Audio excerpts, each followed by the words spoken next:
Today we're tackling the big question everyone's asking right now. Are we at the beginning of a Bitcoin bear market, or is this just another correction before the next leg up? Bitcoin's sitting around $108,000 right now after hitting new all-time highs earlier this month. But the volatility is picking up, traders are getting nervous, and the question is, are we seeing early cracks in the bull cycle? Let's break it all down technically, on-chain, and from a macro perspective so you can decide for yourself whether this is just noise or the start of something bigger. First, let's look at why we might not be in a bear market yet. Bitcoin is still above key long-term supports. We're holding above major moving averages, and historically Bitcoin doesn't confirm a bear market until it closes below the 50-week moving average for at least 2 straight weeks. Right now we're still comfortably above it. We just hit new all-time highs around 125,000 earlier this October. That alone is a strong signal that the broader uptrend is still intact. Bear markets don't usually start at all-time highs. They usually follow them by a few months. On-chain data shows accumulation, not panic. Wallets holding long-term positions are still growing, and exchange balances are declining. That means people are holding, not dumping. Institutional and ETF inflows are still coming in. Money's still flowing into Bitcoin products, and big players haven't exited the market yet. That's another sign the bull market could still have legs. And sentiment is neutral, not euphoric or fearful. The fear and greed index is sitting in the middle.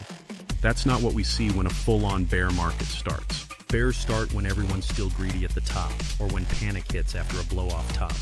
We're somewhere between those two phases. So for now, these are signs we might still be in a continuation phase, maybe just cooling off before the next leg up. Now let's talk about the red flags, because there are definitely a few we can't ignore. First, weakening price momentum. Even though we hit new highs, this rally has been losing strength. October is shaping up to be one of Bitcoin's worst Octobers in over a decade. That's not typical bull market behavior. Leverage is building up and getting flushed. We're seeing multiple leverage wipeouts and liquidation cascades across exchanges. That kind of shakeout often signals that smart money is already de-risking while retail traders get trapped at the top. Technical indicators are flashing caution. On the weekly charts, the MACD is flattening, RSI is trending down, and we're seeing potential divergence between price and momentum. Analysts are even calling for a possible correction back to 70,000, a 40% drop from current levels if major support breaks. Cycle top indicators are heating up. Metrics like the MVRV Z-score and Pi cycle top indicators, which nailed the tops in 2013, 2017, and 2021, are flashing watch-out levels again. That doesn't mean the top is in, but it means risk is rising fast. Macro conditions are also shaky. We've got uncertainty in global markets, potential banking stress, and high leverage across risk assets. Historically, when global liquidity tightens, Bitcoin gets hit the hardest. So while we're not officially in a bear yet, the warning lights are starting to blink.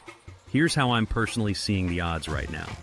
There's about a 60 to 70% chance we're still in a continuation phase, meaning a late-stage bull market or transitional phase with more upside potential before the eventual macro top. And a 30 to 40% chance we've already hit that top and the early stages of a bear market are beginning.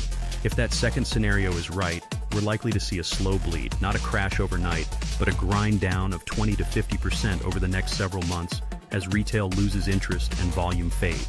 If you want to spot the moment when a bull turns to bear, keep your eye on a few key things. Watch the support zones around 100,000 and 93,000. A confirmed weekly close below those levels would be a strong bearish signal. The 50-week moving average is another big one. 2 consecutive weekly closes below it usually mark the beginning of a bear cycle. Keep watching on-chain top indicators like the MVRV Z-score and the Pi cycle top. If both spike simultaneously, history says the top might already be in. Pay attention to leverage resets. If we see cascading liquidations again and no quick rebound, that's confirmation of institutional exit and a sign of bear pressure. And finally, macro shocks. Keep an eye on the Fed, interest rates, and any banking stress. Bitcoin is still a risk-on asset, and if the macro turns south, it drags Bitcoin down with it. For me personally, this is where I stay cautious but not fearful. I'm not calling for a full bear market yet, but I am preparing for the possibility. That means tightening risk management, taking profits on overextended moves, and continuing to dollar cost average over the long term. Every major bull market ends with massive opportunity for those who stay patient and prepared, not for those who panic sell or over leverage at the top.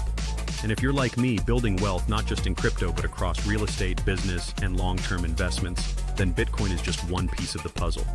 Use these cycles to your advantage because every bear market eventually builds the foundation for the next bulls. So, what do you think? Are we entering the early stages of a Bitcoin bear market, or is this just a mid-cycle correction before new highs? Drop your thoughts in the comments, hit that like button, subscribe, and share this video with a friend. I'm CT Honeybadger. Stay sharp, stay humble, and I'll see you in the next one.